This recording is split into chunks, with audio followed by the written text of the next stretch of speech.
Everyone, welcome back to a new video. আমি শাড়ি পরে একবারে রেডি ঠাকুর দেখতে যাওয়ার জন্য। এমনিতেও দিনের বেলায় যাওয়া হয়নি, কারণ আমার বর গিয়েছিল কাজে, তো কার সাথেই বা ঘুরবো। সেই জন্য রাতের বেলাতে আমরা দুজনে রেডি হয়ে বেরিয়ে গেলাম এখানকার ঠাকুর দেখার জন্য। তো প্রথমেই আমরা চলে গেলাম আচার্যপাড়া উজ্জ্বল সংঘ ক্লাবে। এখানে প্যান্ডেলটা সিম্পলের মধ্যে বেশ ভালোই হয়েছে, আবার পাশে প্রোগ্রামও চলছিল।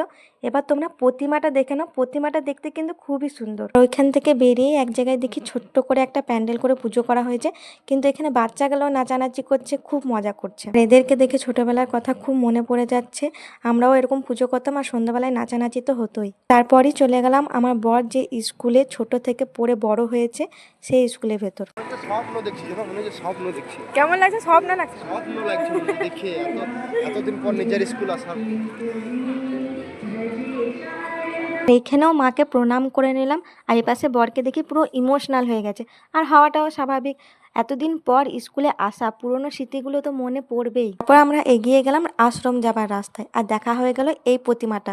এই প্রতিমাটা তো পুরো রাজরানীর মতো লাগছে। তারপর আরেকটু এগিয়ে চলে এলাম এখানে লাইটিংটা তো অসাধারণ, আর প্যান্ডেলটাও একটু ইউনিক।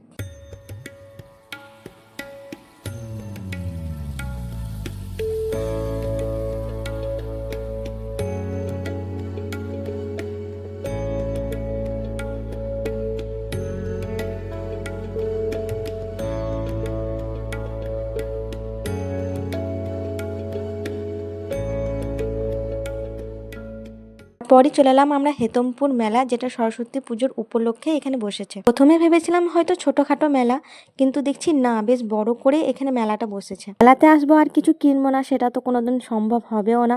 সেজন্য আমি দেখে নিচ্ছিলাম যে কি কি নেওয়া যেতে পারে। তো কেনাকাটার পরই চলে এলাম আমরা মোগলাইয়ের দোকান। আমি খেয়ে নিলাম একটা মোগলাই, আর আমার বর খেয়ে নিল একটা রোল, আর এই পাশে বাড়ির জন্য নিয়ে নিলাম বাদাম ভাজা। তো আজকের ব্লগটা এত দেরি থাক, দেখা হবে নেক্সট ব্লগে। Tata, bye bye.